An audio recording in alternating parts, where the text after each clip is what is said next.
I was locked up for armed robbery when I was 16, but I pulled off the biggest heist that's ever been seen where I'm from, and everybody will know what it is. You robbed a bank. There's levels in this world. Once a mastermind behind major bank heists, From alarms in England to break-ins in Spain, his life was chaos and danger.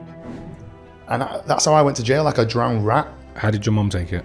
She was heartbroken. Just before I'm due to be released, my little brother gets run over, gets hit by a car at 9-year-old. That my mum was depressed. But after prison and deep reflection, he found peace in Islam and a new purpose. Guiding young people away from the path he once took. This is more than redemption, a spiritual rebirth and a second chance. What was the realization to say, okay, you know what, enough's enough. I need to find Islam. My name's Khalid, but my birth name's Lewis. The name Khalid was given to me at my Shahada when I reverted to Islam 10 years ago. When I was in jail, on that sentence, I read like 40 books in the space of 52 weeks. Sales and marketing, I've always been very good at it, yeah? I just never applied it right. I just never applied my knowledge. I've helped hundreds of thousands of people around the world. I reach anything from 10 to 30 million people a month with my content. Did you learn more on the roads or more in business? Before we jump into today's episode, we've noticed that 71% of people watching right now are not subscribed. If you're watching this, you're clearly enjoying it. Here's our promise to you. Hit subscribe and we'll keep raising the bar, bringing you the biggest and best guests yet. Sharper conversations, bigger guests, and unfiltered conversations that others won't dare to do. Hit subscribe now.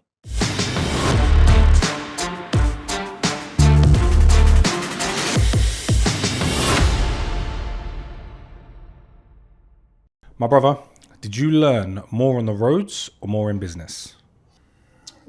Definitely learnt more on the road. More on the roads about business? Yeah. What would you say one of the things you learned from? Well, it's all transferable skills, isn't it? For example, when you're picking something up, that's buying. When you're handing out testers, that's marketing. When you're hiring people, that's HR. I know people, for example, that can logistically move a ton of cocaine across the world. And distribute it. That's no kind of small job. So it's all transferable. If you can manage an organization at that level, you can manage it in business because it's all transferable skills: sales, marketing, hiring the right people, people management, you know. For the people that don't know who you are, they've seen your tics all over TikTok. That's how I personally saw you myself. They see you as a very calm, relaxed man. There's another side to you. Today I want to learn all about that side. Who are you and where are you from? Okay.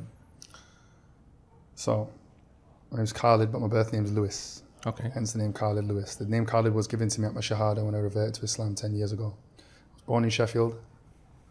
Come from half English-Irish, St. Lucian background, right? On my mum's side, they're all white Catholics. On my father's side, they're all black Christians, and I'm the Muslim in the middle, alhamdulillah. But I come from a place called the Manor in Sheffield. It's like it's the block, innit? I've lived a life, put it that way. Where do you want to start?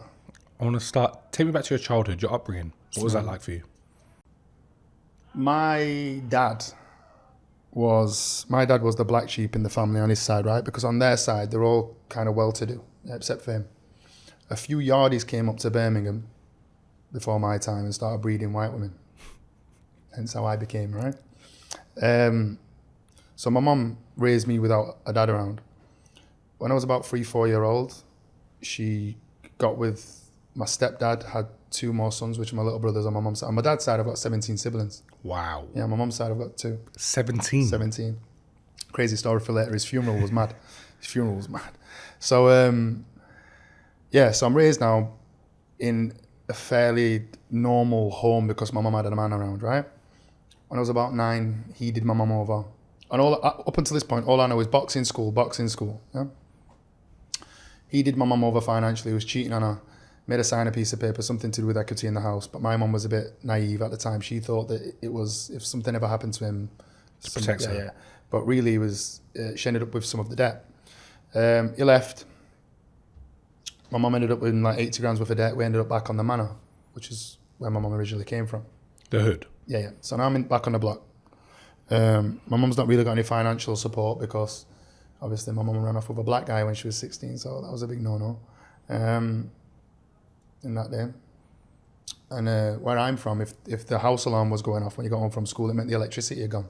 Yeah. I remember them little electric the little keys. used to have to go to the shop. So I used to have to blag Barrett, shout out Barrett, old man Barrett. I used to have to blag him every other day to top up this key. So that's where I kind of come from. And at that point in childhood, that's when, at the time I didn't know. Now I do looking back, but at the time my mum was in deep depression because of what men had done to her. Do you know? Yeah. So I've got 2 little brothers. My mum's in a dressing gown, in bed, can't get out of bed, she's depressed. No food in the fridge. Can you remember microwave chips? Yeah, I remember. The thin ones, bro. Yeah, I was raised on those, bro. They were the best, you know. Salad cream sandwiches, bro. We were skinned, yeah? And so obviously that naturally pushes you out onto the road, innit? Mm-hmm. And it's funny because, and we laugh about this now, my mum always used to say to me, you're either going to be a bank manager or a bank robber. And she wasn't wrong, she went wrong. And I was actually part of like a program when I was a kid. I got a scholarship to an all-boys private school, believe it or not. Never took it because it was all boys and I was a little, you know. Yeah, I was a little shit. So I was highly intelligent. I was highly like academic when I was a kid. But my behaviour outweighed my kind of academia because of what was going on at home. You get it? So that's when kind of boxing was paused. I was out grafting, started off kind of small stuff, and then it progressed. And over the years, I ended up in the fucking pinnacle of crime. How old was you when you first got involved in the crime world? Fucking hell, what, 10, 11? How did that actually happen? How did it come about? It's grafting, cars. Naturally, from where I come from, it's all Irish travellers. Yeah. Okay. And like white kids, I come from that end of town. Yeah. So naturally, all us lot, we were just grafters, like cars, ram raids, armed robberies, fucking, you know.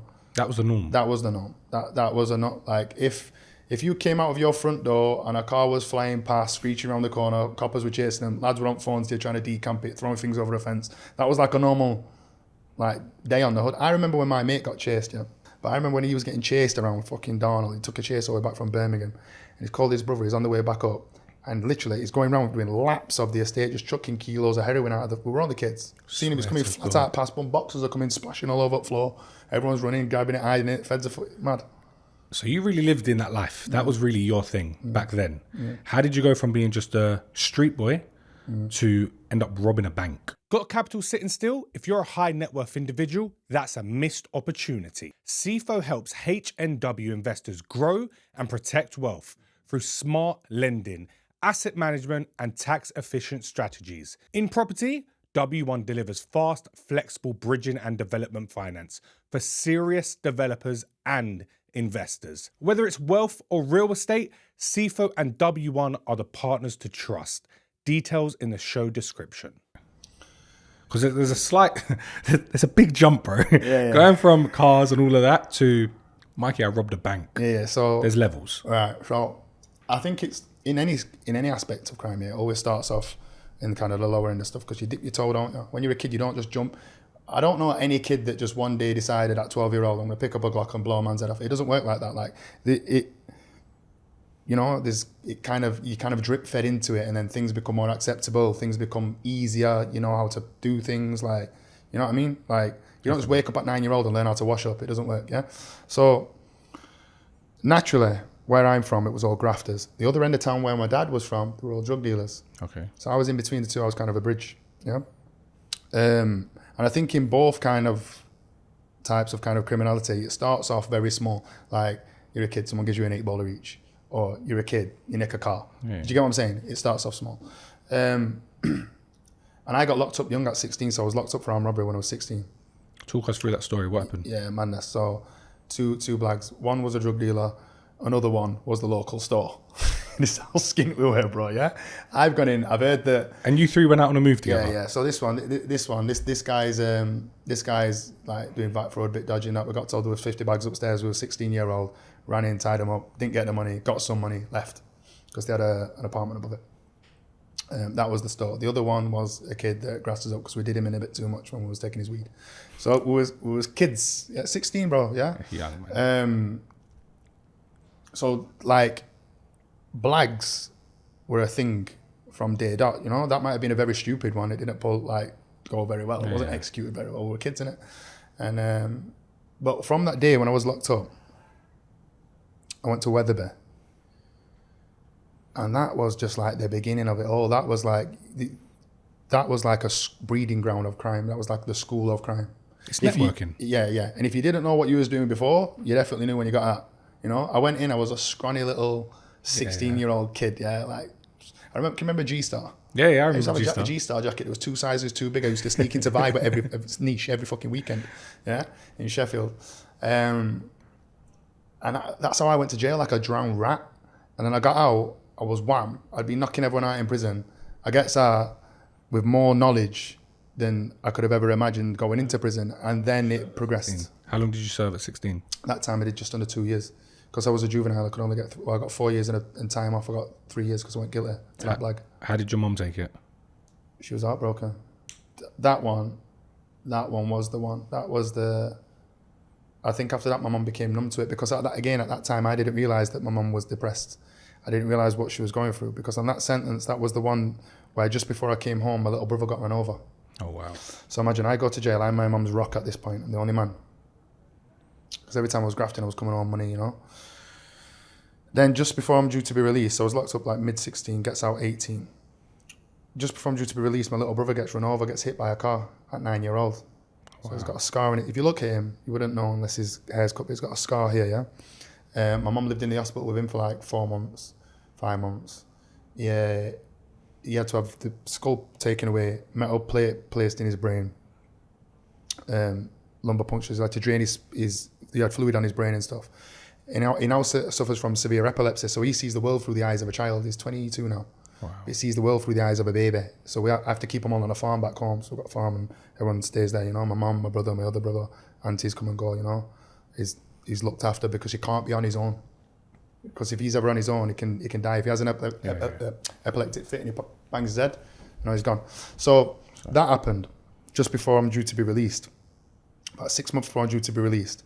I remember getting the news. I was in Glenparva at the time because I'd just been started up. I'd just been shipped from Wetherby to Glenparva on a madness. I'm in Parva. The priest comes to my door because this is before I'm Muslim. So the priest comes to my door to give me the news. He tells me, your brother's been hit in a road traffic accident, but it doesn't tell me whether he survived or he's died. And the way he said it, I thought they'd died. Mm-hmm. So my head falls off. I smash my cell up. My head bends. Then they get me out of the cell. Then they take me to go and sit down. The gov's telling me that I can go see him. So they let me out, cuffed up, I go and see him. My brother's head swollen like this. Yeah, it's like a balloon. Wow. Yeah, it was touch and go, could have passed away, he was only a baby.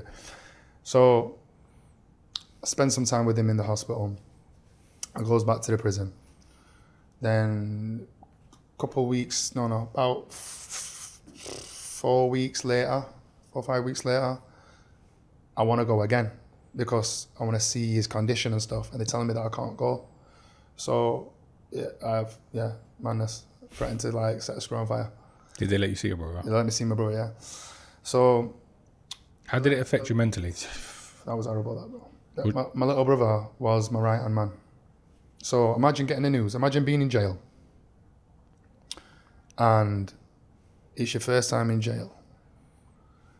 And everyone around you is doing the thing outside and you're in here trying to combat this on your own as a kid. Your mum's struggling again, and then your little brother gets run over who's like, I practically raised these kids. Do you get what I mean? Yeah. He's literally the mini version of me. If nothing would have happened to him, he would have been here with me now, sat here. You get it? Because my other brothers, they're not like, on my dad's side, a few are like us, but my other middle brother, he's not like us. He's Captain Sensible, you know? So it was like losing my right arm. So I kind of lost the opportunity to be a big brother on that day. And when you looked back at your life now, and you look back at the situation with your brother, does it still affect you to this day? 100%, yeah. Because, how can I explain this? People that come from, I've always been on my ones, me. I've got cousins and I've got close friends that are like family, were like this, yeah? But realistically, when you're looking at everybody's kind of family structures on ends, and everyone coming from big families, they've got brothers to help them out and stuff. Yeah. I was on my own, which is why I always went to the extreme, because I was always told one extreme act of violence cancels out all the tit for tat, and that's all I knew, because I had no one to back me up. It was either I was on my own. It was you against everyone. Yeah, every single time, until later on in life when the lads started. You know, your brother, you left prison at 18 years old. Was he out of hospital by the time you come out? He got released on the same day. Seriously? On the same day, yeah. Wow. It was right weird, because his eye, it was horrible, bro. When I think back at this, it was slow. It was like, imagine being like this, and then your brother's totally different. And I've not seen him in months. I've just been hearing about his recovery over the phone. Gets out, he's got a scar on his head. He's still a little baby, he's still only 9. His eye's over here. He had to train his eye. Yeah, literally when he came back round, they had to teach him how to wake up and go to sleep on his own. They had to assist him with that, assist him with breathing, blinking, swallowing, breathing, like everything. He had to go into deep rehab to even walk and stuff again. They said he'd never walk. And the He's guy boxing. He's boxing now. He can't fight, but he's boxing. And the guy that hit your brother? My mum, there's only 2 women that know who did that. And my mum made the other one swear on her kids' lives never to tell me because she knows I'll blow his head off. You never found out who he is? They'll never tell me. Did he get nicked for it? No. So yeah, he got nicked, but he never went to jail. Okay. I think it's a good thing you don't know that. Yeah. That's probably one thing that I'd never let go of that. When you come out of prison, you've experienced your brother being in the state he was in. Did that not give you a thing that said, you know what? I'm going to be here for my brother. I'm going to be here for my mom. I'm going to stop all this shit. It got worse. It was like, just got worse because my mum went worse. So my mum went worse. I've come home. Bearing in mind, my granddad always said this: the only barrier to success is information and acting on it. At that time, we didn't have much information. That's all we knew was what we knew. We didn't know any different, bro. I got kicked out of school when I was younger because of my behaviour. I got locked up at 16. What education have I had? None. Yeah. You've just learnt about the road. Yeah, so you have to go through enough suffering to then pause and then teach yourself some shit to then stop. Yeah? At that point, I've not gone through enough suffering. So, yeah, you just naturally get pushed towards kind of that life, innit? Especially when you're getting out and all lads they're waiting for you. You get out of the gate, you wham. Yeah, and everyone's like, yeah, come, da. What did you do when you got out? Grafting again, but like, yeah. What did you get involved in? Commercials, fucking blags, tie-ups, jewellers. What would you say was one of the, it's bad to say, but highlights of your crime career? I can't mention much, but I pulled off the biggest heist that's ever been seen where I'm from, and everybody will know what it is. How much? Well over $500,000. You robbed a bank. Allegedly. Talk to us. Allegedly, or you robbed it? Yeah, well, Talk to us so about that bank robbery. Basically, this is just before I came to Dubai. So, did you go to prison for it? It was alleged and I never did it. Okay, alleged. So allegedly you robbed a bank. First of all. Right, so, for argument's sake, picking my words wisely, here's how one would rob a bank. Okay. In the UK. In the UK, or cash machines. So, whereas all the other like travellers and that, everyone else was like ramming them, blowing them out of the wall, very loud, very reckless. You can burgle them. And how one would burgle a bank is this, and I'm not advising anyone to do this. I'm not incentivizing or inciting anybody should do this. However, this is how one would or could. So, you know those little villages that have got like the old Lloyds and the old little banks, old buildings, and even the co-ops or the, you know what I mean, like they've got nationwide machines in. Yeah, it doesn't have to be a bank. You just have to know that there's a cash machine there and know when it's filled. How much does a cash machine hold? Oh, up to like 150, depending. Okay. Depending. You could be if it's small freestand ones. You want the ones in the wall. The big ones. The daddies. So. Can't wait to show you my phone after this. So, what you don't do is you don't try and break in straight away, because if you tamper that building or you tamper that alarm or that line, what happens is it sends a signal to the monitoring agency, and then the key holder comes out. Sometimes they come out with the police straight away. If you fuck about with the bell, they know. If you try and cut the line, there's Z-Wave technology. Look that up. Z-Wave technology. Not many people know about Z-Wave technology on ADT systems. Try and snip it, they know. So, this is how one would do it. You put in the postcode for that building on a search engine, and you'll have to find this yourself, guys, a search engine that tells you the bandwidth speeds for that building. It's how you can test your broadband speeds. It also tells you where the local exchange is. Yep. Being where the phone lines go to, which would be a BT Openreach building. What one would do is they would go there. Their old buildings never got no alarms on because BT, as an organisation itself, have not upgraded their facilities. They've had them for years. You break into those buildings. When you get into that building, you don't do the green box on the end of the street. You don't ram that. You don't fuck with the lines on the street. You go to the BT exchange. When you go in, you're going to see stacks of servers. One's called an STU unit, a subscription terminal unit. You switch it off. Okay. It literally says it on it. Allegedly. So, yeah. Switch it off. Now, anything that's monitored on those lines goes off. So, any kind of subscription, it could be Wi-Fi, but any subscription kind of monitoring, off. Yeah? Gone. You switch that whole kind of street off. It's at 2 a.m. no one notices 3 a.m. And if they do, they don't know anything. Why? Everything's just crashed. Yeah. Watch it for half an hour. Watch that building. Nobody comes from BT or from your suite. Then you go down the road to the bank machine. You climb up, you knock the bell off into a bucket of water, boom, off. 5 seconds, no one's heard it. Lift the manhole up, the one that says BT on it. Yeah? That's the phone line one. Don't touch the electrics, the one that says BT on it. Lift it up, the line that's going is cut it. Yeah, now you've got the building to yourself. Better off on a bank holiday. Yeah. Right. Then you go through the roof or the back wall, depending on. Roofs are always best because no one can see you. And then how'd you get the machine out? Cut it. And how'd you get it out? No, you don't get the machine out. Oh, you take the money out open. of it. You cut the machine open in the building. In the building, bro. Good. 10 minutes flat. So you can be in and out of a bank in an hour with all the back stuff done. And a bit of clean up, yeah. If I was to ever do that, but I've never done that. Allegedly, yeah. Allegedly, how many of them could you do in a year then? Oh, you could do 2 a week. If you know a good network engineer. Okay, fair enough. One of my pals. Oh, I'd love to give you a shout out, bro. I can't. One of my pals was on a notorious guy. Older guy. Notorious. This guy did him on holiday, bro. This guy did him on holiday. He done him on He was holiday? addicted. This guy did him on holiday, bro. In Europe. He was You're addicted. chatting shit. Wallahi. So I he don't would lie. fly I'm out gonna show you to afterwards. Spain, wherever, Marbella, Wallahi. whatever it is, and just slip into a bank, take This 100 guy grand and slip was out. addicted. They got £1 million out of the living room wall. This guy, yeah.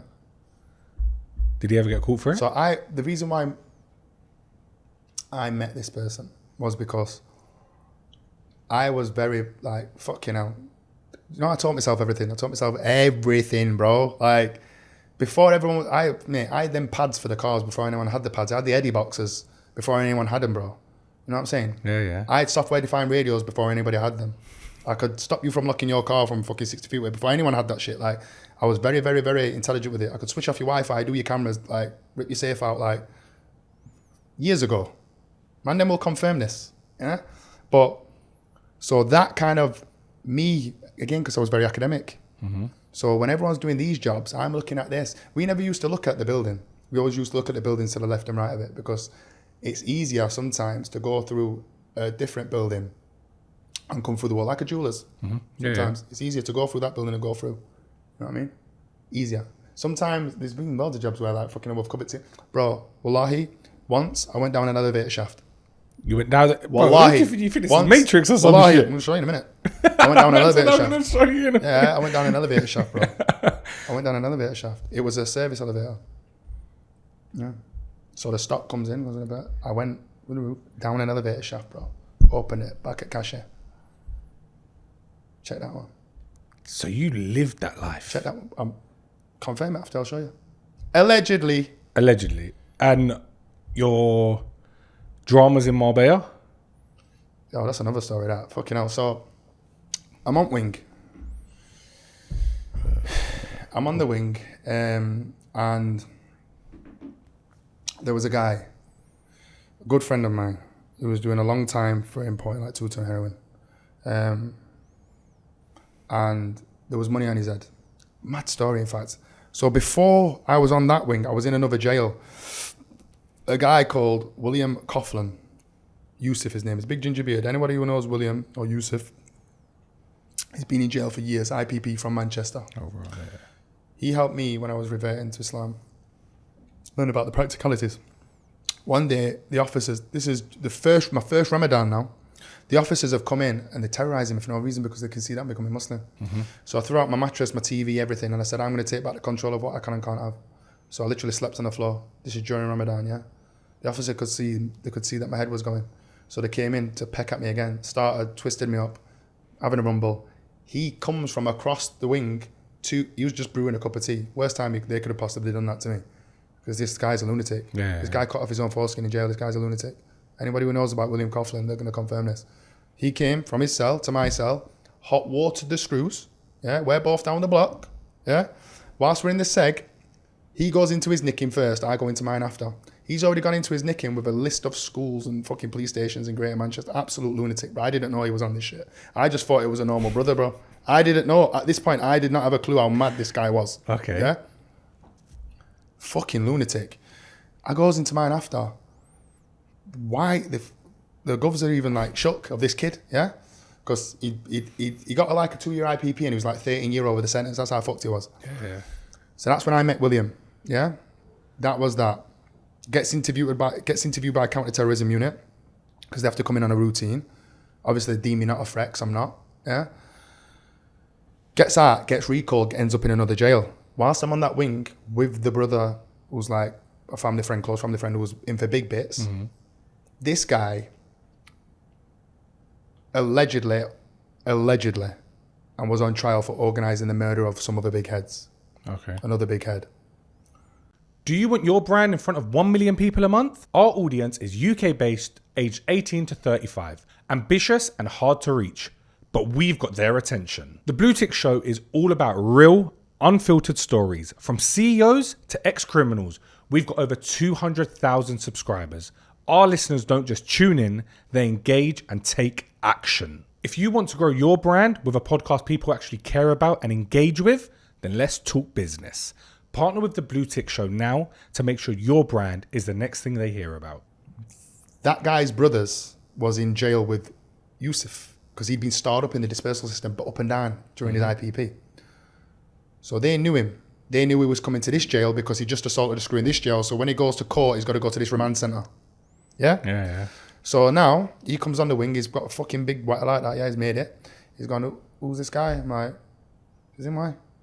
He's like, pulls it out. He's going to do him. He's lunatic going to do him. I'm like, well, I had to wrap him up, stop it and that, yeah? My guy runs off, has a cup of tea, like, fucking bangs himself up. So I'm thinking, what the fuck? So I asked him, I goes, yeah, 50 bags on his head for this. I'm like, nah, chill out, bro. This is my good old pal. Oh, man, you can't do that. He's a good friend of mine. Let me try and sort some out first. So I sorted some out between them two, so I know what had to happen. Saved his life. He knew my dad and my mum and my granddad, yeah? Just never met me, remembered me from when I was little. So he was like, listen, anything you want when you go home, you can have. And this, everybody, they'll know what I'm talking about here, yeah?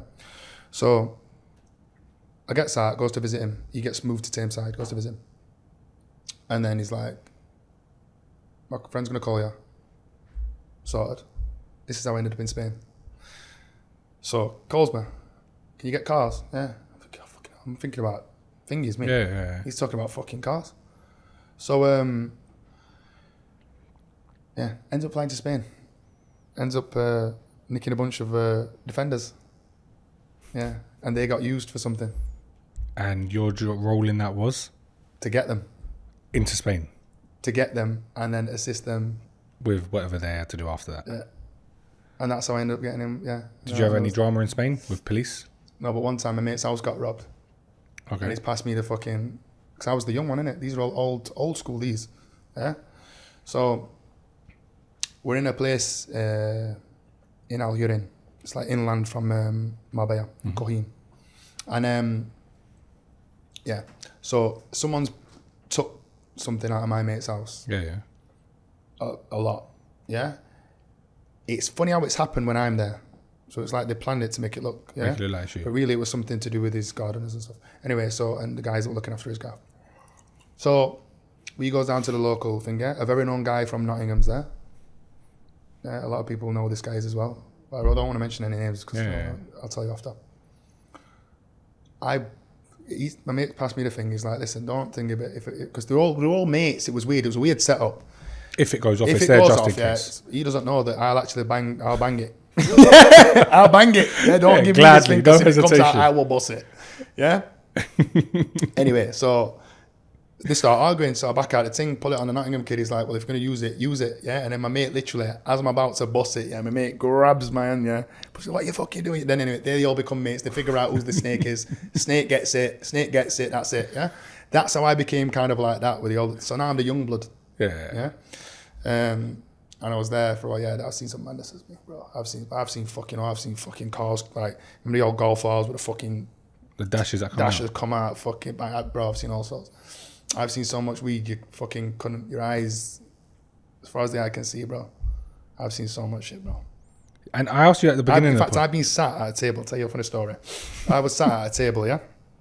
And it's funny because at the time I kind of compared it to parcels in jail, because it's a numbers game when they come over. It's like, you miss some, you get some, you miss some, you get some. Yeah. I was sat there, bro. Scousers, a couple of Irish kids, me and my mate. And one goes, fucking idiots. So I'm like, what? And I've met him a few times at this point. Fucking idiots, what? They fucking got caught coming straight across from Venezuela, straight into Northern Africa. Yeah, they fucked about with the GPS. Anyway, they got intercepted, the guys that were on the vessel. I watched them lose 3 million there and then, yeah? And the same way I used to go, like with parcels in jail, the same way I used to do that, the same way I used to literally go, fuck it, we'll go again next week. They literally went, fuck it, we'll go again next week. Raw, 3M. So bro, they were up. It would have been 30 million back home. So they're if they'd have got it back. But 3 mil there, yeah. Because think about it, it's like a couple of quid in it. A little bit to get it from where it needs to be to Ven. They had it that good that they didn't have to send payment until it was confirmed on the vessel with the skipper. And so even then it was only a partial payment. So they were perfect. They had it, the man had it nice. Why have you never opened up about this part of your life? Because it's irrelevant, isn't it? But it's made you into who you are today. I talk about it in private, but it's irrelevant. It's not who I am, and for clout. It's what's made you the man you are today. It's made you successful in business. I know that, and that's why when I look at the Dutch kid that's talking shit, I'm looking at him thinking, I will kill you. But he doesn't know. And why have you chosen to come on this podcast today and tell your whole story? Because you reached out, and you know what? I like you, bro. And I like you, bro. And do you know what? It's time. Like sometimes, I just don't care anymore. I think I've done enough. And helped, bro. I've helped thousands of people. Yeah. The DMs that I get on a daily, like, never mind the people that have paid for our help, services, coaching, whatever. I've helped hundreds of thousands of people around the world. I reach anything from 10 to 30 million people a month with my content. Yeah, the amount of DMs I get that have stopped people committing suicide, help people in business, even if they've not paid for coaching or a service, just from the value that I've provided alone, they've scaled some shit. So I feel like I've done enough in life for if the trolls do start. No one gives a shit. No one gives a shit anymore, bro. Like life's like the weather. You have to go through the seasons. People change, times change, so do people.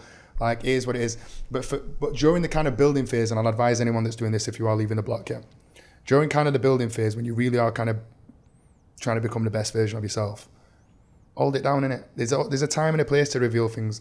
I'm only speaking about this now because anything I do is with good intention. So the value that I've dropped here today, I hope that somebody can take it and apply it. And guess what? That's going to balance out the scales of good and evil. Yeah, definitely. My scales, because I've been, listen, 10 years of bad decisions, bro. I've got a lot of balancing. So that's one of the reasons as well. Do you miss it? No. You never miss that life? The adrenaline? Sometimes I miss... Reason I ask is because you answered no very quickly. Yeah, no. The only thing I do miss is, obviously, I built a personal brand over here and stuff. I'm known for other things now, yeah? I'm known for kind of the transition. Definitely. But sometimes one thing that I battle with is looking at conflict and looking at people and being like, I could kill you, but I'm not. Like, do you get what, like, it's hard to kind of let go of, not the ego, but the want for self-respect. You get it? Yeah, no, because that'll never die. Like, you could cut my left arm. I might be straight. Yeah, I might have done well, whatever. You could cut my left arm off now. I'd still never talk to police. That's just, it's embedded in you. But sometimes I miss how we would deal with things in that world and how we can't deal with things like that in Dubai. How did you train yourself to make that transition? Because I can imagine back then you was a very violent man. You didn't take disrespect from no one. Being in Dubai, I was interviewing someone yesterday and he was like, people want drama over here because they know you can't do nothing. Anything, exactly. They know you're not going to punch them. You're not going to do this. Exactly. You're not going to do it. In the UK, people actually watch what they say because they know you might have something on you. Mm. How have you trained yourself to... I'm actually registering one of my companies in the US because of this reason. So if anything does happen, I'm sweet. Because I've been thinking about it. Wallah, I've been thinking about it for weeks. I swear. Wallah, I've been thinking about it for weeks. What, it's triggering you that much? It's triggering me that much that I'm registering one of my companies in the US, setting up two new payment processors, just in the event that someone pisses me off that much, I can lick their head off and leave and never come back. I swear. I swear. But bro, we see you on socials and you are the calmest man. Yeah. But there's a quote that says, always be scared of the calmest man in the room. Yeah, you have to be that way. Like, the way that I deliver, I think the reason why people assume that I'm like that is because I tested 50 different content styles when I first created that personal brand. Mm-hmm. So we came here, we set up the podcast studio, set up a production studio, set up the agency. Then I became the face of the company because one of my business partners said, if you get in front of the camera and tell your story and create founder content and provide value, then we're going to get traffic. Because we looked at the other personal brands that were blown and we're like, do you know what, you're right. So I gets in front of the camera, I tells the story. During that time, we was testing, because there's a testing phase with any brand. And we was testing different content styles. Yeah, we tested them all until we found the one that worked. Yeah. So we found that people, especially women, loved it when I delivered things calmly in a philosophical way. So all I did is every week I'd sit down, me and Adil there, the man behind the camera, would bang out 30 videos, yeah? And it'd just be a series of questions that the audience has asked me, or something related to kind of what the audience want to hear. And because I deliver it in a calm way, people assume that that's me 100% of the time. But you know, as being a creator, we're multifaceted. Like, you can't put people in a box, you know? But the way, I'll be honest with you, the way you deliver your content, credit where credit's due, you smash it. Alhamdulillah. I like to give people credit, and that is one part of you that I think is different. Testing a new style now, the rants in the car, have you seen them? Yeah, I see them. Yeah, that's literally a test. Is that what it is? So you test. genuinely, so you have a pitch, you'll say, okay, let's try this for a week or 2 weeks, whatever it is. We analyse what the algorithm does. Well, it's not the algorithm. Everyone says that the algorithm has changed. It's not. The interests of the audience change. Definitely. So the algorithms serve content based on your interests. So because more people are finding UGC content more interesting, and we're seeing that in the statistics, in the analysis, we're now testing variations of it. So everything you see on social media, you see me do, is calculated. Yeah. Okay, fair play. You know what I mean? What was your calculated decision to come to Dubai? That's a mad story. That's a story in itself that we might need a part 2. I was cash heavy. I've been doing a few graphs back to back. I was cash heavy. I wanted to get a fresh start. I was literally sat on a table with my friends one day and I'm like, why are we still doing this? We don't need to do this. To do what? To buy an RS6 and drive around a council estate? To buy a bit of property. You've made it in the hood if you bought a few terrace houses. Like, I thought, what's the end goal? And I always knew that my end goal was, I had huge ambitions, bro. Like, sometimes people don't.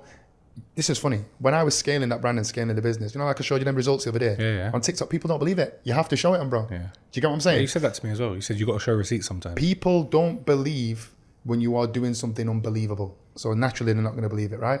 So I had huge ambitions, and everyone's like, yeah, whatever. Like, I can't pull this off, can't do that. Stick to what we know, kind of thing, because the kind of scope in that world ends at a certain point. Even if you get to the point of fucking working direct with the cartel, that's one point you're like, it's the scope of people's brains in criminality. It's fucking limited. Or you end up in prison for the rest of your life. Yeah. It's limited, bro. Like, it's limited. So for me, I knew I wanted bigger things, and I was at a crossroads in my life at that time where I was kind of reconnecting with Allah. So I invested some money over here. I bought some real estate. Then I invested into a crypto project. This is where the story, this is the point of the story. I goes to Umrah, comes over here. The guy that did me and my mate over, between me, my brother-in-law, and my mate, did this for like 1.2 mil, did me for 300 grand, Kel Brook for 50 bags. Oh, Kel. Yeah. He's my good friend. So we came over, invested with this guy, Khabib on stage. Yeah? Yeah, imagine. He's leveraging celebrity. So automatically you think is trusted. Give him this dough. Can we know what crypto coin it was? It wasn't a crypto coin. It was a project that invested into different crypto coins and asset classes. Okay. You know? So then a week later, boom, goes missing. So I'm looking at my mates. My mates are looking at me. We're all looking at each other, and we're like, well, something's got to happen. This guy did over 300 million. I can't really talk too much about it. I don't want to mention any names because I don't want no cases, anything like that, right? So long story short, I'm stubborn. So I decide to stay here. Yeah. Yep. bearing in mind I've chased fucking £1 million debt lists around fucking Spain, yeah? I don't let things go, yeah? So, like, I was the guy that people would call to help them with things, yeah? So, I'm thinking, all right, sweet. Then guess what happens? I bump into him, don't I? You bumped into him? I didn't go looking for him. Wallahi, I didn't go looking for him at this point. I bumped into him. And I allegedly threatened to carve my name into his forehead and showed him 16 of his family passports. Okay, did you get paid back? I got jail. In Dubai? I was locked up for 2 days, yeah. You went prison in Dubai for 2 days? I was in Dubai police station for 2 days. What was that like for you? Horrible. So he knew someone inside. They gets me locked up. One of his relatives were friends with these lot. So he gets me locked up. I'm in cells upstairs in CID. They pull me out, stand me against a white wall. They've got someone who looks like him there, and another one with ginger hair. You know the Indians that have hair with ginger hair. One small and fat, other one looks like him. I'm stood in the middle. I'm thinking, this can't be an ID parade. This can't be a lineup. It was. Yeah. This guy turned up with 7 Nigerian bodyguards, like he'd hired him out of the 5, just to act like his life was in danger. Turned up, signed a document in front of me and went, that's him there. I thought I was burning holes and just said, I thought you're pointed dead. At you, yeah? I thought you're dead. You're dead. Anyway, it was during Ramadan. So the desk sergeant, I could kind of piece together what they were saying, but the desk sergeant was basically saying, no, haram, like basically we're not stitching this kid up, it's Ramadan, not this month, yeah? So they sent me back downstairs to locals. Locals let me out, I got out on bail. Then spoke to some of my friends and case closed. Wow, so you could have been inside for that? I could have been inside. I still got out because I've got people, but mate, that was a headache. Big headache. You said you was running around Marbella. And that's how I ended up staying. So just from that, you said, I'm here, that's it? I ended up coming because I'm like, I'm not leaving. I'm not leaving. Then I ended up investing in someone, the first investment that I made here in terms of business.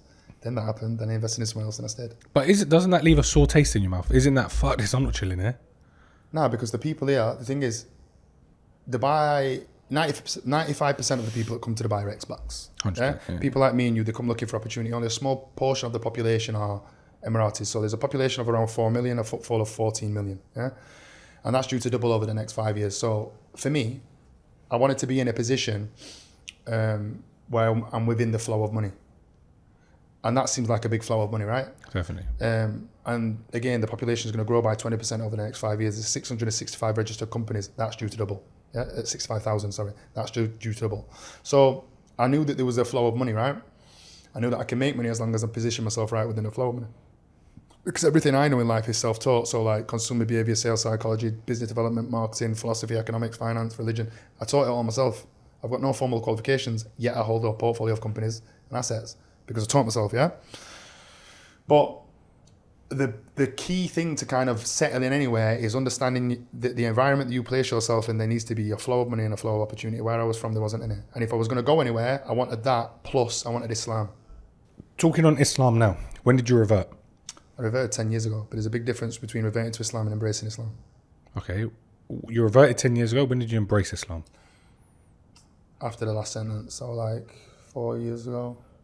Yeah, about 4 years ago. What did you go in for? That one. That was your last sentence, right? Yeah, a guy was being weird, kind of stalking one of my exes, threatening to acid attack and stuff. It was just weird. Poured a pint over red in a pub once, like just weirdo. I was out of the way at the time. Then I came home, came back to the UK, bumps into him. Again, never went looking for him. Cracks him, he hits his head off the floor. So when he hits his head off the floor, his body's full of cocaine and alcohol.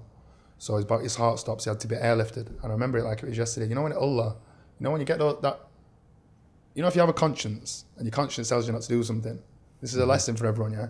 If you get that voice in your head that says, don't do it, that is literally Allah telling you, don't do it. Yeah, because have you ever had that thought and then done something anyway and then it's shit's hit the fan? Yeah, and you know it's going to happen. Yeah, if you get that, that's a notification from above. So I cracks him, he hits his head off the floor. Goes wrong because he's intoxicated, so he's not getting back up. I'm effing and blinding at him. From one camera angle, it looks like I'm stamping on him, but I'm not. It's through a Range Rover. From the other camera angle, it shows that I only hit him once. The police tried to hide that camera angle. So he gets locked up, they try to lock him up for attempt murder, yeah. Bearing in mind, this guy's been at large for 7 months, but they're not going to do anything. Because my ex was associated to me and the feds back home hate me. Well, they did. I don't think they do. I'm all right now. So, gets locked up for attempt murder. Murder squad go to every single address that I've ever been associated, even houses that you couldn't think was like day one's primary school kids. Serious? Every single money, watches, fucking lot were going, yeah? Gets locked up. They get me at my best friend's gaff, Brad. He's now doing a 28. Gets me at Brad's house, fucking chainsaws the door off, they come swap, gets me, bags and tags me, takes me. Then during court, the first 2 sessions, the judge says, we need to stand him down because we'll be notified by the hospital that if he doesn't wake up this time, they're switching him off. This is one of the first times that Allah saved my life. I went downstairs, mid-dua, prayed, went back upstairs, all is fine.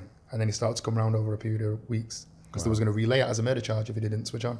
Yeah. So then the evidence comes to light that I only hit him once. So the judge in the next hearings basically turns to the police and says, what's going on here? Like section 20. Yeah. Basically.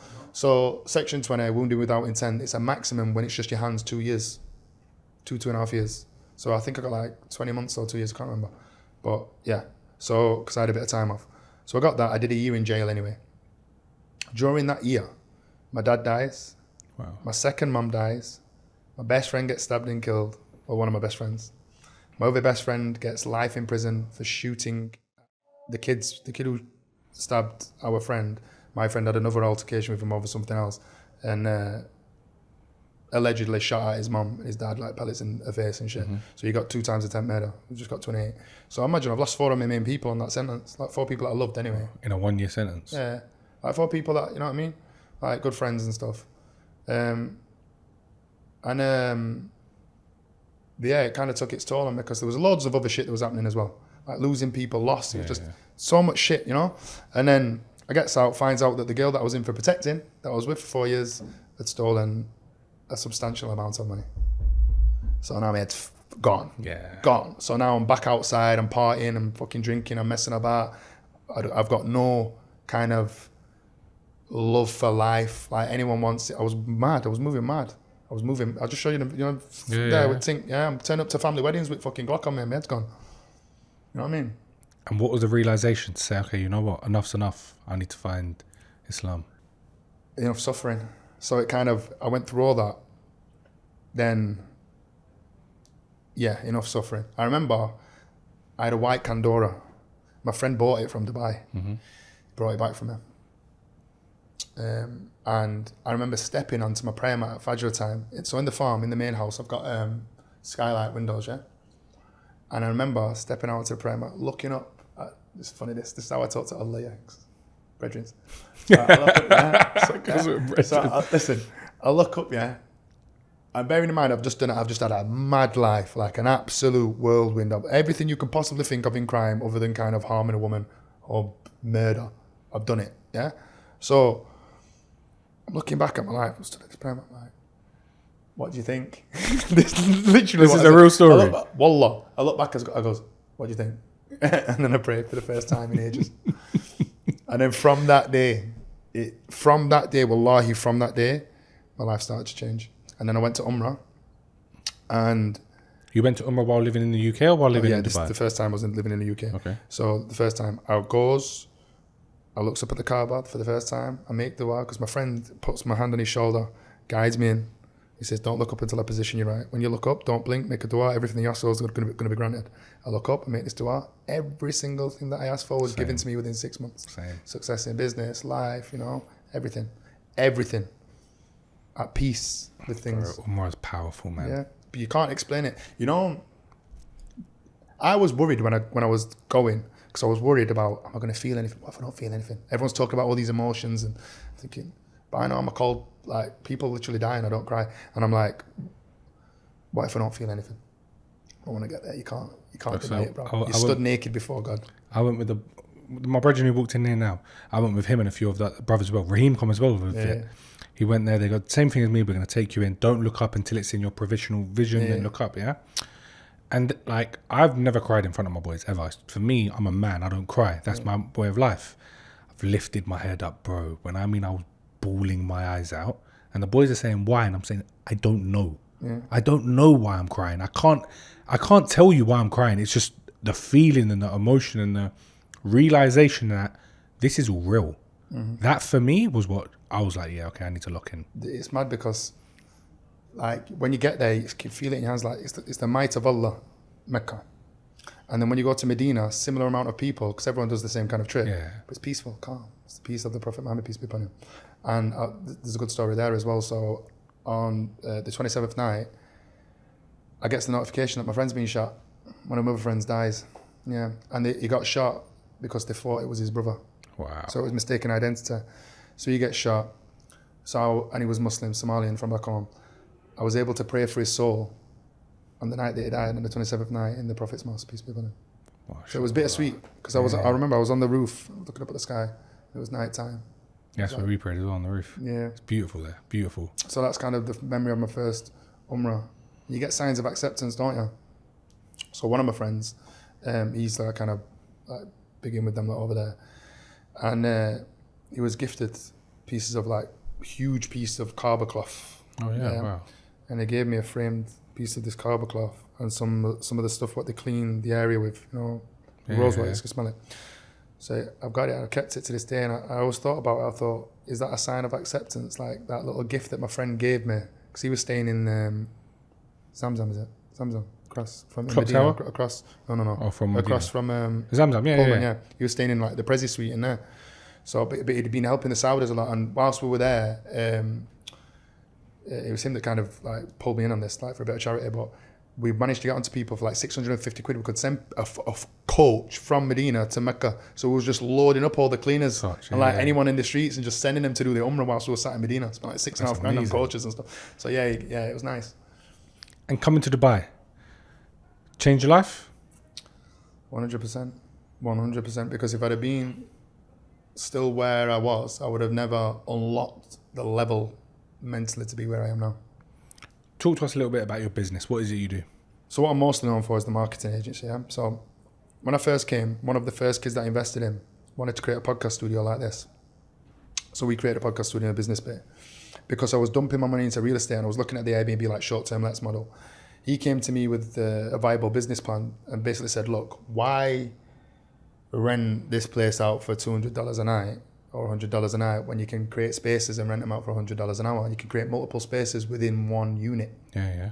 So this unit might do $1,000 an hour. Yeah? Work it out. Makes sense. Yeah? Sounds good. 200 quid a night, $1,000 an hour. Work it out. Right?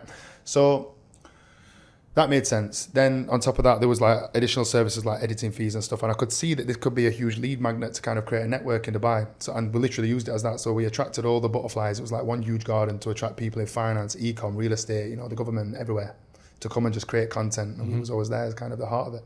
So I built my initial network of Dubai out of that place. Then we realized that a lot of the content was going viral because that little editing genius there knows what he's doing. He's one of the main editors, by the way. So we realized that just from the script assistance and the polish of the content, that was enough for it to kind of get views. So then we started seeing people had a pain point that they didn't have the time to manage their own kind of strategies. So like the content research, the SEO, the script writing, the shooting, the editing, the distribution. So we created a 360 solution where we help you to scale your audience, providing those services, and then monetize it once you get to a certain point, which is what no one else was doing. Yeah. Right? So I've always understood sales and marketing. I've always been very good at it. Yeah? I just never applied it, right? I just never applied my knowledge because, again, when I was in jail, on that sentence, I read like 40 books in the space of 52 weeks. Because I'm a big reader, and I love educational kind of reads. So we created a 360 solution. We took, let's say you created a bit of viral podcast content. We use you as a testimonial case study, slapped it on a landing page, ran one ad to it, bang, calendars rammed, closers are taking calls, closing people at $6,000 a month a pop. Boom, boom, boom, boom, boom. Scaled that rapid to 40 high ticket clients at any given time. Some paying between $6,000 and $12,000 a month, depending on who you are. So we scaled that rapid. At that point, we had huge kind of case studies of creators that we'd help to monetize as well, like that community that I showed you. Yeah. So in Dubai, there's a broke influencer syndrome. Broke influencer? Yeah, I call it broke. Trust me, all these guys, you see them, I know, because they come to me. Let's connect, bro. Yeah, so we had the credibility to work with larger creators because we was helping smaller creators to scale and monetize. So the larger creators come to me, I help them to create paid communities and info products, scaled them, and I took 30%, so I've got like equity in multiple digital products, And And all of them, like you've seen, like some of them you've seen upper six figures a month, you know? So at that point, then we got me in front of the camera, blew my personal brand. I've now got the credibility to talk this shit because I've done this shit for multiple people. And then that's it. That just created more opportunities. People were coming to me asking me to help them with the real estate brokerages, the car companies. Can you help me with this, that, other? And I'll either charge them a retainer or I'll take like a rev share, or we'll go into a partnership. So I've got like equity in multiple things that generate cash flow, and then I just dump that across different asset classes. What's been your best month? In business or in crime? We'll touch on both, business and crime. What's been your best month in business? Then what's been your best month? 7 figures. But in business? In business. And in crime? Just shy. Yeah. So you was big in the crime world, but that's not just me though. That's between your team. That's a few man, like few jobs, and you know that's active. That. And you obviously built a massive crime network. Yeah. What stopped you from getting back in that crime world?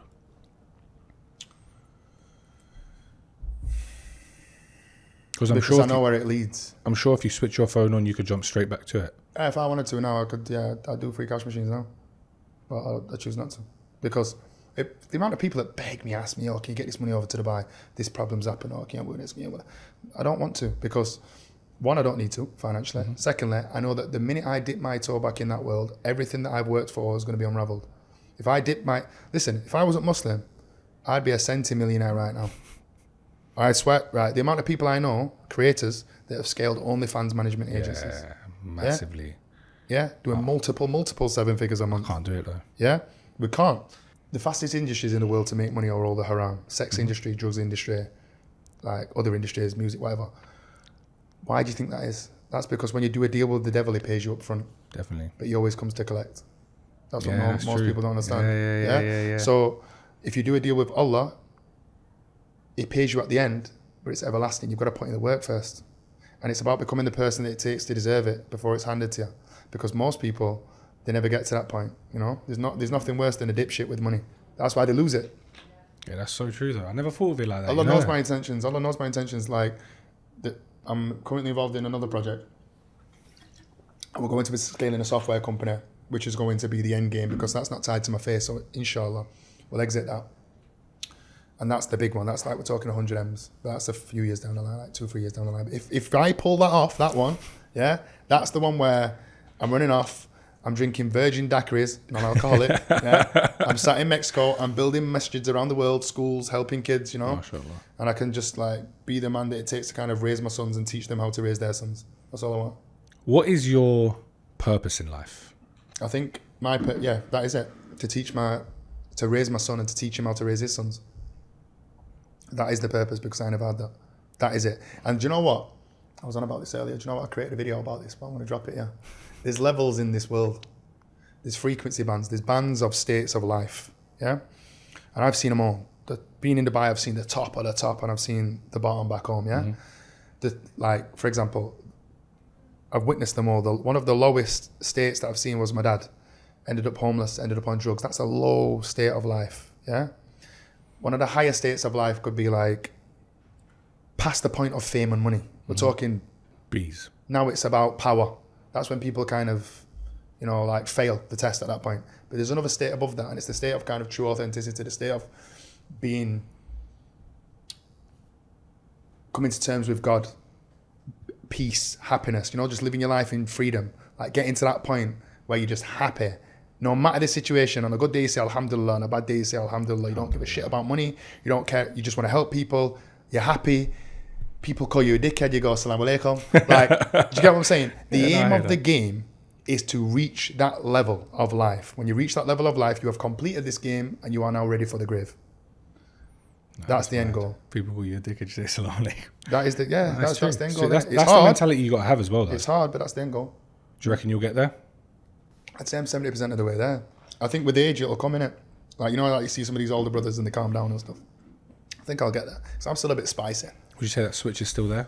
100%. I'm still a bit spicy. I'm halal with a bit of spice. Halal with a bit of spice. Is that why you're setting up America? Yeah, bro, honestly. The people here, you get some... And come on, bro. I've been in every jail in North of England. I've seen it all. And sometimes you just look at people... And you're like, really, bro? Like, come on, bro. I'll fucking kill you, bro. Like, but they've like that over here. The other day, I'll give you an example. I'll give you 2 examples. First one, sat outside this restaurant, gets talking to these guys. They're drunk, I don't drink. So I'm talking, I'm like, being civil, having a laugh. Like, right, lads, having a good night, yeah, whatever. Turns out they're from Israel. Okay. So when they tell me they're from Israel, naturally me being from Yorkshire, I'm like, so what's going on over there then? Like, why can't you guys just live in peace? Like, he's like, what? You want, like, Palestinians, if they could have it their way, would all be dead. I'm like, come on, bro, you're mass murdering kids. Yeah, basically, yeah.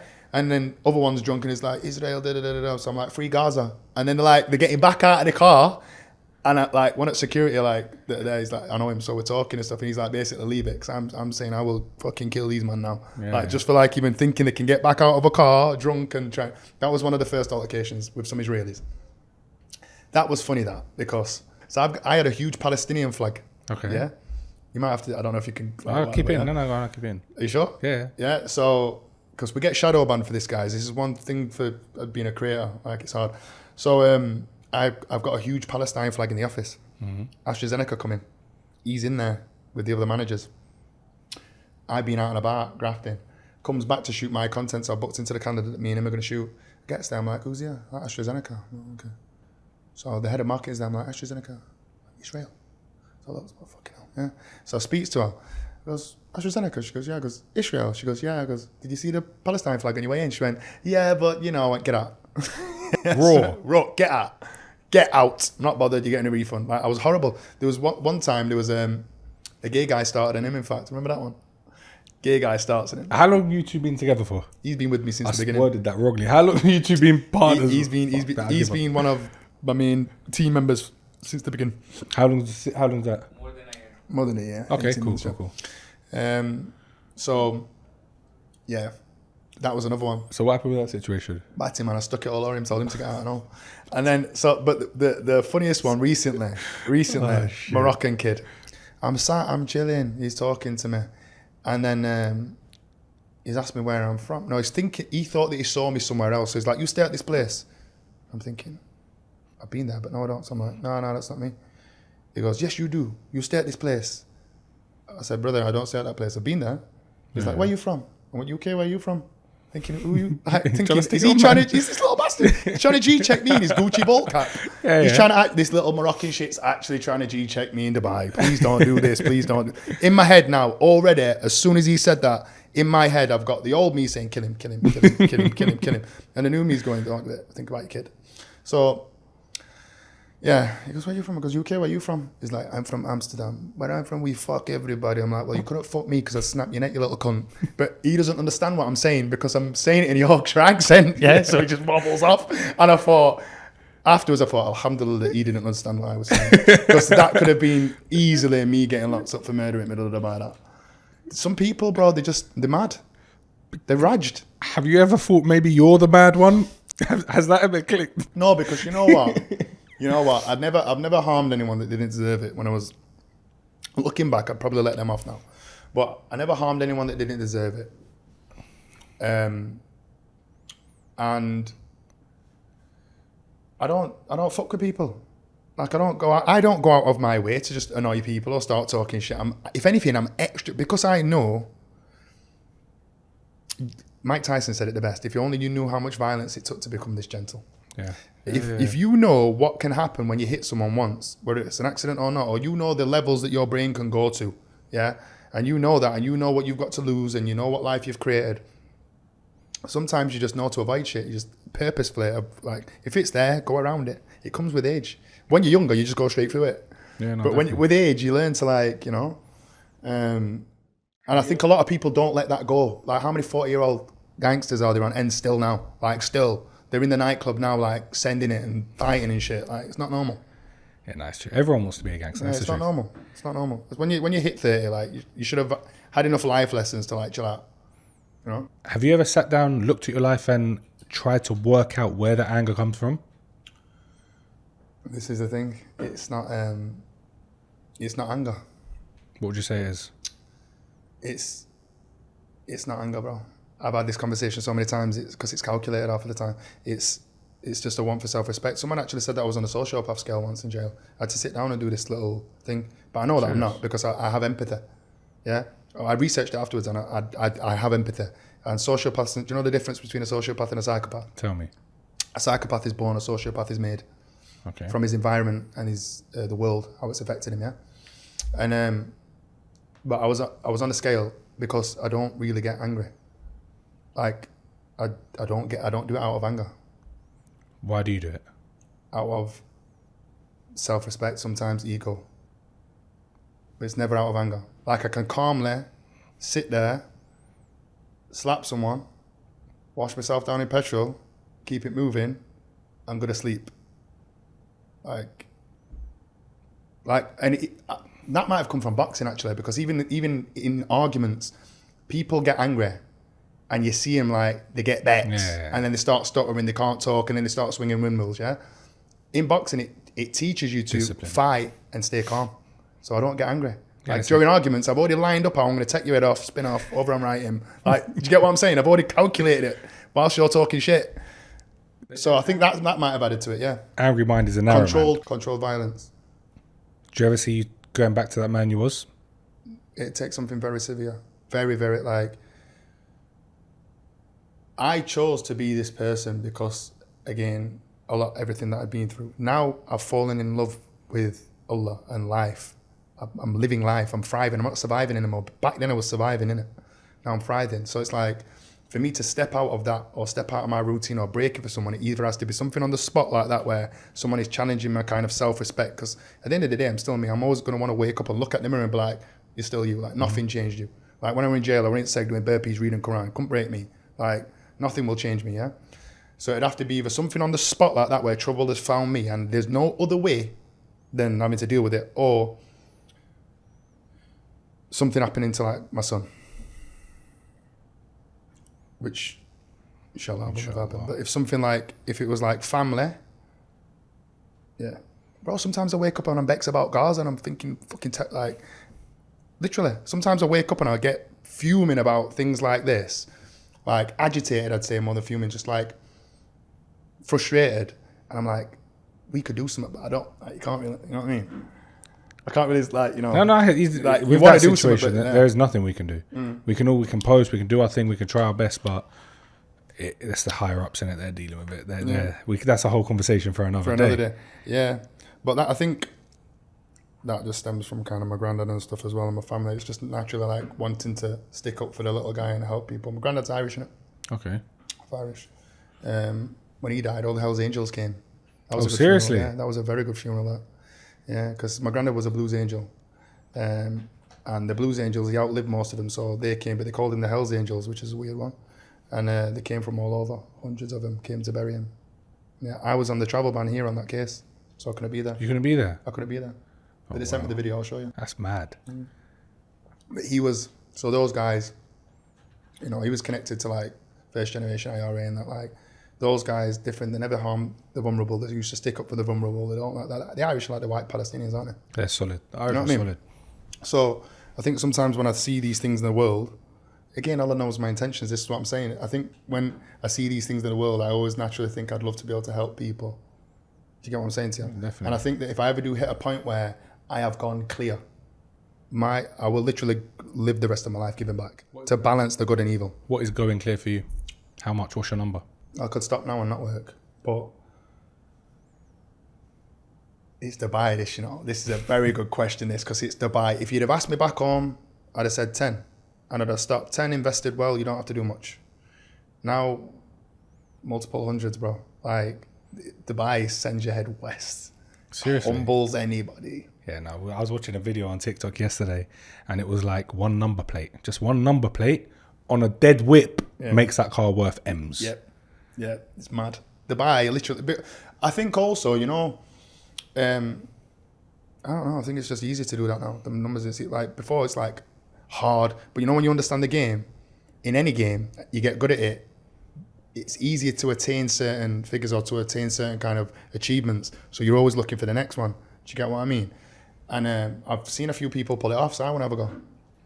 I've seen a few people pull it off. I think, yeah, of course. Well, think about it, yeah?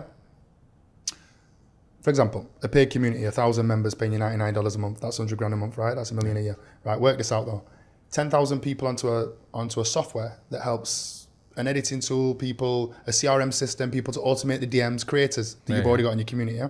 10,000 people, $99 a month, which is what? $1 million. $1 million a month. 12 million a year. You can exit that at a 10x multiple, 100 million, because it's got no moving parts. It'll only take you 2 years to build it, a year. Yeah. If you've got the community to sell that too. So what you do is you create a community that helps people, any niche, create a community that provides value to people, super low ticket, providing immense value, create the irrefusable offer. If I offered you a Lamborghini for $99 now, would you take it? Straight away. Right, why? Because the value of the Lambo far outweighs the $99. So you're now not in cost-based thinking, you're in value-based thinking. So if you create a community that has so much educational value for that small price point, when everyone else is charging 10, 15 grand, a grand and a half, whatever, yeah? So now you're funneling tens of thousands of people into a community, yeah? Once you've got that community popping, this is how Tate does like 20, 30 mil a year, a month with his community, yeah? So once you've got that community popping, you can then create a tool to sell to that community to help them implement or take action on the knowledge that they are learning. For example, if you're teaching people how to scale and monetize social media, they need an automation, they need a funnel builder, they need, you get what I'm saying? These are the software, these are the things that you can exit. This is tied to my face, can never exit it. This, I can. You get it? Yeah, no, that makes sense. Because that's the issue. For me, podcasting, people always want the next best guest, the next best guest. I'm like, fuck me, bro. What do you want me to do? You want to just go out there and make more criminals to get on the show? Like, do you know what I mean? It's not easy to do that. But it's because it's my face. So that's why I need to make my personal brand even bigger to make people come back for me regardless of who the guest is. There you go. But like Joe Rogan. People watch Joe Rogan because Joe Rogan's interesting as well. Correct. You're very interesting, which is why you do well. Joe Rogan has smashed the game and he's absolutely killed it. And he monetizes it in that way, but he could also monetize it 50 million other ways because his personal brand is that strong. Yeah, definitely. Like, for example, I know people, I know people with 10,000 followers that are doing like 50, 60 grand a month. Like less than 10,000 followers, because it's about understanding traffic, yeah? Traffic and following are two different things. Following doesn't mean shit anymore. It's just for credibility, right? And authority. For example, I'll break it down right now how anyone in the block that's selling crack can stop selling crack and make 10, 15 grand a month right now, yeah? If you create one video and you're a rookie and you don't know how to create content, you don't know how to produce it, you've got a fucking iPhone. You could create a video now, it's going to get 2,000, 3,000 views. Why? Because the algorithm is going to serve that content to people to test the relevance of it. It's going to test it to a small audience. Let's say you're creating content about real estate. Let's say you're creating content about sports betting, like your top picks on fucking Arsenal, whatever, right? 3,000 views. Because it's going to serve it and test it. Why is it testing it? Because it wants to keep all three parties on the platform. It wants to keep you on the platform as the creator, the consumer on the platform, and the person who's spending money on ads. So if it's testing your organic content to find out who's interested in it, when the person who spends money on ads, it knows where to serve their content because they're highly likely to click on it. So they get a return on ad spend. So that's how it keeps the person who's spending money on the platform, you on the platform who's consuming because you're getting shit that you're interested in, and me, the creator on the platform, because I'm getting traffic. Yeah. So it tests the small audience. If you get a certain level of engagement, it opens it up to gate 2 on both algorithms, they're the same, where it tests it to a slightly wider audience. If the engagement stays the same, it opens it up to the global audience that are interested in that style of content and that topic until people stop sharing it. That's how it goes viral, because virality is just the rate of how many people share your shit. So, first gate, it's always going to test it, a couple thousand views, once you've warmed the account up. If you create a video a day, that's 30 videos. Times that by 3 or 4 platforms, 3 platforms. That's 100 videos. That 3,000 views now becomes 300,000 targeted eyeballs, providing value to a targeted ideal client profile. Out of that 300,000 targeted reach, if 30% of your content has a call to action, enticing people into your DMs to receive more free value, you're going to get opt-ins.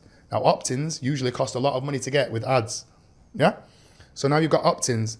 During those opt-ins, you will capture their lead data, email, phone number to receive the free value, unlock the free masterclass, the free community, whatever the fuck it is, yeah?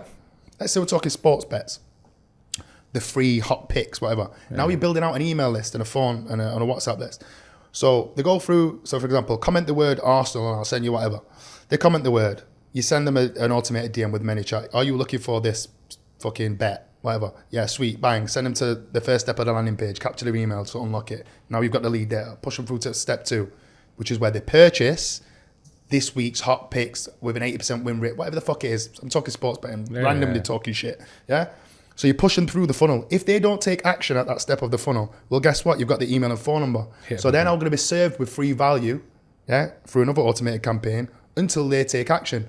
You'll get around 5,000 opt-ins a month, like captured, And you can do anything with that. You can sell high ticket, low ticket, whatever.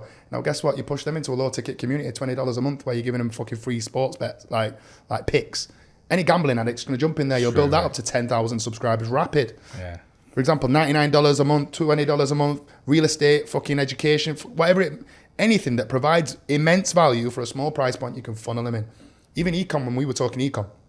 If you've got an e-com brand, you go on TikTok, you get 100 UGC creators that are already creating TikTok content for Candoras, for example, You whack them into a community, 100 girls or guys, let's talk about as girls, and they're all creating 3 videos a day for you for free because they're already doing it anyway for a commission, That's 300 pieces of viral content or content a day. That's 9,000 pieces of content a month free for your brand. You've not to spend a penny on ads.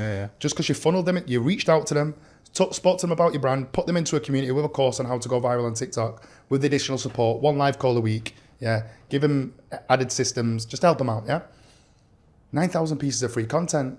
The ones that bang, the ones that do well, you put ad spends behind that. But that's how you scale to 50, 100 grand a month without ads. And that's free. Free. That don't cost you nothing. Free. For me and you to get 1 million targeted eyeballs onto an ad, it's going to cost us a pretty penny. I can do it for free with 1 video. So let me ask you this, and we'll wrap up on this as well. If there's an 18-year-old kid right now with no money, just a mobile phone, what's the quickest way for them to make 5 grand a month? Yeah, affiliate marketing. 100%. First, learn affiliate. If they learn affiliate, because they're selling someone else's products with a good content output, they'll do way more than that. Learn affiliate. That will teach them the skills of marketing itself. Once they learn affiliate and they do well with affiliate, they can then teach affiliate. That's where they'll make the money in the coaching space. Because if you can get yourself to 50 grand a month, you can teach people how to make 10. Yeah, easy. You teach people how to make 10, you can charge someone 5. And if you run 1 ad to a very good funnel, you'll do $500,000 a month, like easily. Guys, But you have to invest in skill sets. You just learn on the BlueTick show how to make $500,000 a month. Yeah, send me some peas. Because I've not done many. I've done you. I've watched your content, all of it. I've examined what you do. I loved it. I was thinking, I need to get him on a pod. You film with Raheem and I was like, connect us. You've told me a story about your family wedding. What happened? So there was this one particular wedding, right? So like my close friends and family, they're Irish travellers, One of them is Willie Collins. Okay, yeah. He's like, he won't mind me kind of mentioning his name, because he's not active like not anymore. But me and Willie are like this. Yeah. Everything that we did together, And I was always the one in kind of the background when something happened. I was the black kid that would come out, and then nobody knew who I was, and I'd go back into the shadows, because travellers, they all grass on each other. There's only a certain lot that don't, and that's like the lot that I know. They do not talk to the police, but it's very, very common within the travelling community for them to start talking, and they're fucking cousins and family, and like it's mad, So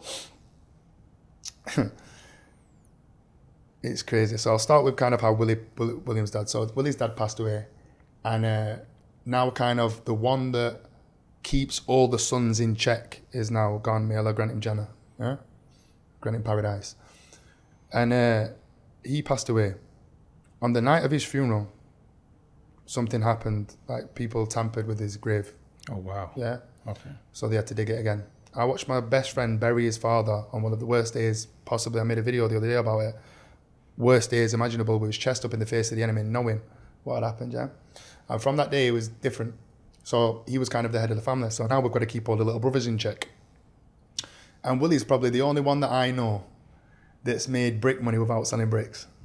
Swear. Everyone used to think that we sold drugs. Like, it was crazy. So obviously people just send man dough so they don't get touched. He's one of those guys, So this one day, there's a family wedding. One of the sisters are getting married to another side, the McGinleys. Yeah. There was a bit of bad blood in between over the years. Not now, but they were all right, but there was. So he calls me. He's like, listen, I need you down here, Could go south this. These lot might grass. I can't really do nothing here. You're going to come? I went, yeah, of course. So I bring the thing. The thing showed you. Yeah, of course. But I'm in a chapel now and I'm Muslim. And I've got spray on skinny jeans with a Glock with the safety off. And And I'm looking at the I'm looking at the priest, and every time they go and come by, oh my lord, and fucking get on your knees and all this and that. Yeah, I'm going to stuff with a lot. Listen, I'm going to listen. Yeah, I'm thinking I'm going to blow my own dick off. I'm looking at my mate. Yeah, he's fucking. This guy's like my height, about 20 stone, massive traveller. I'm looking at him. He's going bright red, trying not to laugh. I'm going to kill you, me. I'm getting down on my knees. I'm thinking I'm going to blow my dick off. I'm looking at these ops over here. They're all shaking because it's leaked. They know that I've got the strap on me, so they're all shitting themselves. Yeah, so I'm thinking, yeah, sweet. Anyway, no one's gonna do no. Then I'll burst it. So mad. Yeah, up down. Yeah, shitting. I was in, spray on skinnies because yeah. I literally watched my brethren get married. Yeah, and he like looked over to me before he even kissed his bride. He looked over to me, give me a wink. He said, "You can now kiss the bride." He looked at me, give me the wink, and then kissed her. Fuck, that was a funny one. That was a funny one. And then all the way home, they're all going mad in car, and I'm shitting myself because these lot are all blind, steaming drunk now. Yeah. One's drink driving. I've got the fucking thing on me. Yeah, I'm in. A long day if you don't got pulled over. Long day, bro. but like where we all live, like I've got a farm, they've got a farm. They've like if anyone ever comes down where everyone's we are, there. Everyone like one phone call, like 50 man are land enough because they like I naturally kind of became like them because we was around each other, So. Like our own space in the countryside, but it's all secure. Anyone comes down, like that is the one person that I could call like, if God forbid anything happened to my family, that's the one person without a shadow of a doubt, because he knows that if anything ever happened to him and his little brothers needed me for anything in life, that is probably one of the one people that I'd switch it back on for. They've been out here, fucking nightmares. Trouble out here? Nightmares, mate. It's because they don't give a fuck. They don't give a fuck. They don't give a fuck. For them, this is playground. They grab women. I've seen. I've watched that. Have you seen an Irish kid try and grab a Moroccan? Yeah. It's hilarious. You haven't seen an Irish girl ever? It's hilarious. Oh, shit. Yeah. Oh, you must have fun with these lot, man. Yeah, sometimes too much, but I love them though. Oh, shit. Yeah. Nah, but listen, I'm going to be honest with you. It's a pleasure having you on, man. Listen, we spoke prior to coming on, and straight away it was boom. Let's do it. Let's chat. Loved it. But I want you to end this podcast with giving one bit of advice to the younger generation. Look into this camera here and give them one bit of advice. If you're thinking about getting into the game, don't, because it all starts with one wrong act. You'll slip up once, you get caught, that's it, your life's over. There's only two ways out after that. Either complete the game or get enough money to create businesses and retire. And I don't know one 60-year-old banger that is not either lifed off or has lost everything. I don't know one. So just remember this. There's no escaping God. And Allah doesn't care about the wealth that you obtain in this world. The one thing, the final destination He wants you to reach is becoming the person that He takes to deserve it. At that point, you'll be handed everything anyway. When you do a deal with the devil, he pays you up front, but he always comes to collect. Remember that. My bro, it's been a pleasure having you on my show. Guys, if you enjoyed that one, make sure you like, comment and subscribe, and we'll see you on the next one.